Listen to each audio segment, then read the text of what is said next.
এর আগে এখানে আগুন লাগিয়েছে, শতিনেক বাড়ি ভস্মীভূত হয়েছিল। আমি সহ আমরা অনেকেই তখন গিয়েছিলাম, সাংবাদিকরা আপনারা সবাই গিয়েছিলেন। তারপরে শিল্পমন্ত্রীও গিয়েছিলেন, তিনি গিয়ে কথা দিয়ে এসেছিলেন যে না আপনারা থাকবেন, কোনো অসুবিধা নেই, জানেন আপনারা সবাই। এবং সবাই মিলেই বলেছিলেন যে মেয়রকে কি বলে কমিশন চেয়ারম্যান তাকে ছিচি করেছিলেন, যেভাবে তিনি এই গোটা ব্যাপারটা হ্যান্ডেল করেছেন তাদের সবাই ছিচি করেছেন। 4-5 মাসের পরে অন্তত আমরা ভেবেছিলাম, বা আমি নিজে ভেবেছিলাম, যে নিশ্চয়ই চেয়ারম্যান বুঝবে যে এইরকম অসভ্যতা আর করতে নেই, একটু সমঝে যাবে, একটু সবক শিখবে, অন্তত দলের নেতা নেত্রীদের বোঝাবেন যে গ্রাস করাটাই একমাত্র কাজ হতে পারে না মানুষের জীবনের বিনিময়ে। 4-5 মাস যেতে না যেতে বস্তির বাকি অংশটা আবার আগুন, 600।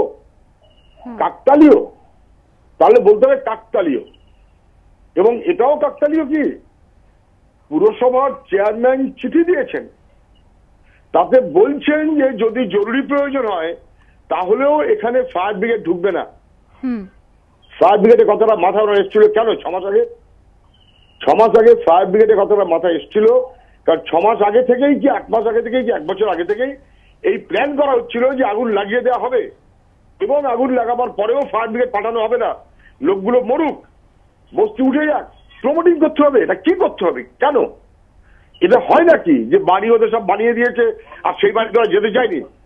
যদি যেতে না চাই 10 জনকে বলতে পারতো, মিউনিসিপ্যালিটি থেকে সবাইকে ডাকতে পারতো, সবাইকে দিয়ে বসতে পারতো।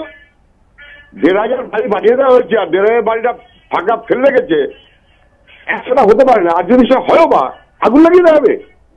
এই কথাটা যখন মিউনিসিপ্যালিটির চেয়ারম্যান বলছেন যদি ঘর বাড়ি ইত্যাদি করে দেওয়া হয়েছে ওরা যায়নি, তার মানে উনি জাস্টিফাই করছেন যে ঘর বাড়ি বানিয়ে দেওয়া হয়েছে ওরা যায়নি, অতএব আগুন লাগানোটা জাস্টিফাইড।